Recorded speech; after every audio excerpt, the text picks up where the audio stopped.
Welcome to another edition of the Hoop Scoop, brought to you by Red Ritter Outfitter, the fans' favorite since 1975. Well, it certainly wasn't pretty. As a matter of fact, the first half might have been the ugliest half of Red Ritter basketball I've seen in several years. But in the end, Texas Tech won 78-71 over Nicholls State. Nicholls State led for most of the game. As a matter of fact, they led for the entire second half until the final 2 minutes, but Texas Tech was able to pull away. They rallied, and it was a hard-fought victory on a night of really sloppy basketball.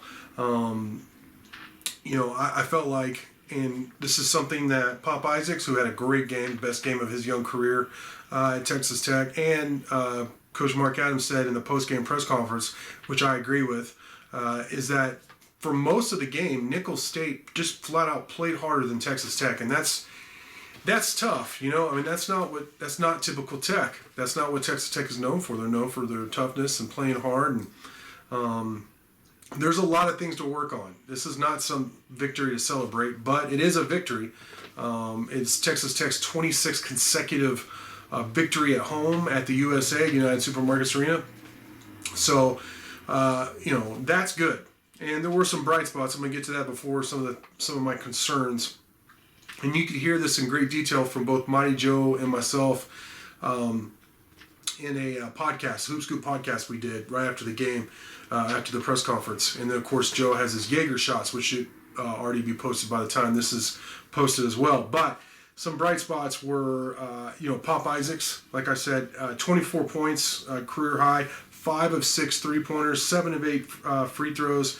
And I just thought, without that great performance from him, Texas Tech does not win. He also he got a big steal, made a couple of plays beyond just the big shots where he really pumped up the crowd, pumped up his teammates, and got things going. I think on a team, that it seems like it might be struggling chemistry-wise right now. He might be a glue guy. I don't mean that in the fact that he's not a big-time scorer. I just mean he might be a guy that can kind of bring everyone together.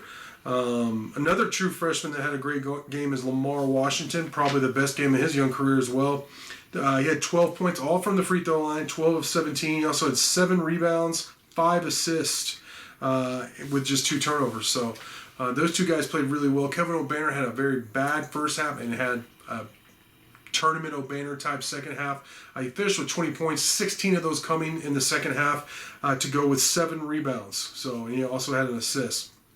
He made a really big 3 at the end of a shot clock, a deep 3, which I thought was one of the biggest plays of the game. I don't know if it tied it up or brought Tech within 2, but something like that where it was late. It was in the last 4 or 5 minutes of the game. He made a deep 3 that was just huge.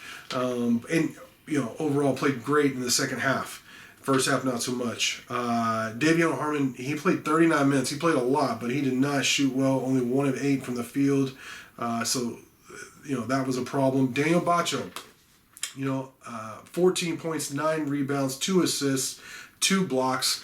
I felt like he could have helped out more offensively. He only got 7 shots. He made 6 of them. But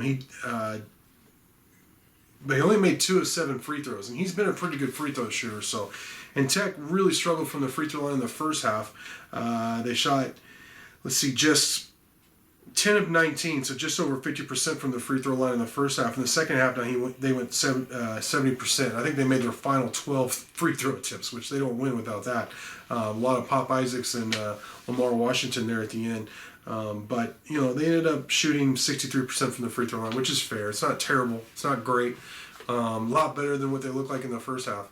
And like I said, they were clutch. So that was big. 18 turnovers are too much.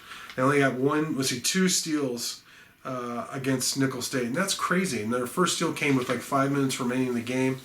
And Texas Tech's known for creating turnovers in that defense, which we just really didn't see tonight, at least until late. And actually, Nicholls State forced 10 steals. They had 10 steals. So, that was kind of confusing. They ended up out-rebounding Nicholls State 37-29 when they were being out-rebounded early in the game, so which kind of speaks to the effort, and speaks to the effort they brought in the second half. So this team clearly came out, flat, or at least after the initial minute or two, they were flat, and did not respect their opponent, and they almost got beat for it. I mean, that's the bottom line. And hats off to Nicholls State, who played really well. They made their open threes. They played hard defense. They played harder than Texas Tech for most of the game. The big stat is Texas Tech shot 46 free throws to just 17 from Nicholls State. I'm not saying... Well, Tech did get the benefit of some calls. Now, they're at home, playing in front of a good crowd, especially the student section, and it's listed as 12,000, so not a sellout, but for Nicholls State, for this kind of game, it was a good turnout, and they were loud, and they're the bigger program and all that, so that's going to happen. But that is a big difference, 46 to 17. I mean, Lamar Washington finished 12 for 17, which is what the whole team Nicholls State did. So that was a huge advantage for Texas Tech. I mean, it would have been bigger if they had shot better, but still, that ended up being the stat of the game, quite honestly.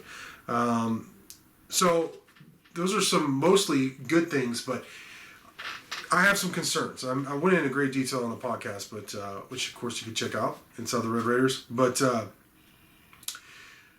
chemistry seems to be a problem right now. I even asked Coach Adams about it after the game, and he said, yeah, they have to improve in that regard. He said it's just not there yet. And you can see that press conference on YouTube on Texas Tech's channel. But, there are some signs. Maybe there's some guy. Davion Harmon, I think, is a really good chemistry guy.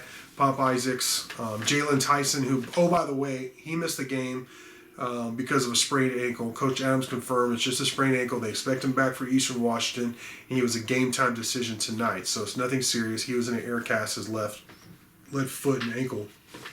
But he is expected back next week, so that's great news. So that's a concern. My concern is that the team isn't as good defensively as it has been, and just isn't very deep. I mean, again, Jalen was down tonight. Yeah, Fardall's out. Amek, their big man, what he's expected to be one of your best players, who's missed the whole season so far. And he's still in a cast on a scooter, by the way. But you don't really have a lot. You don't have depth. You don't have anybody coming off the bench and doing anything on a consistent basis. Now, Lamar had a good game tonight. Demario Williams played pretty good against Georgetown, but not good tonight. He had 4 turnovers. But you need more from your bench that you're just not getting it right now. And I also asked Coach Adams about that, and he sounded more hopeful than I am, to be quite honest. But he thinks some guys have some room and have the ability to get better throughout the season before they tip off Big 12 play. And that's at TCU. I think the tip-off time is 11 a.m. New Year's Eve in Fort Worth. So that's coming up. They have some time to get healthy. They have some time to improve, work on some things on and off the court. But, they have to get better before they start playing these Big 12 games, or they're going to be in trouble. They can't play like they did tonight. They can't have these lapses. This, as Mighty Joe said in his Jaeger shots after Georgetown, this schizophrenic type games. They have to be more consistent than they've been. And we'll see if they can do it. But, hey, they're 6-2. They play Eastern Washington next week. We'll see if they get better, if they're more focused for that game. But for now, I want to thank you for watching, and until next time.